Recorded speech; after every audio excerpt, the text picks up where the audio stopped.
Pahalgam attack. What if India closes its airspace for Pakistan? Diplomatic strains between India and Pakistan escalated sharply in the wake of the recent terror attack in Pahalgam, triggering a series of retaliatory moves that now threaten to disrupt air travel across South and Central Asia. India has taken the unprecedented step of suspending the decades-old Indus Waters Treaty, a cornerstone agreement on water sharing between the two nations.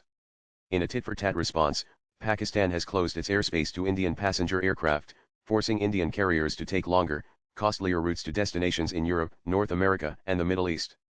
The move has already begun to affect flight durations, with significant implications for fuel consumption, scheduling, and ticket pricing. Now, as speculation mounts over whether India might reciprocate by shutting its own airspace to Pakistani aircraft, the stakes for Pakistan's aviation sector are growing perilously high. Under the norms of the International Civil Aviation Organization (ICAO), member states including both India and Pakistan are generally bound to permit the use of their airspace to each other's commercial flights unless explicit national security restrictions are invoked.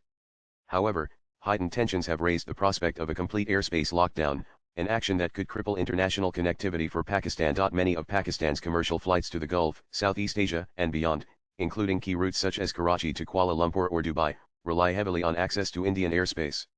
If India were to shut its skies, these flights would be forced to reroute over Iran, Afghanistan, or Central Asian countries, regions that pose both geopolitical and logistical risks.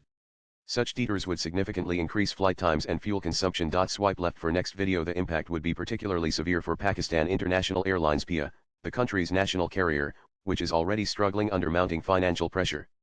With longer routes come higher operational costs, reduced profitability, and likely fare hikes for passengers.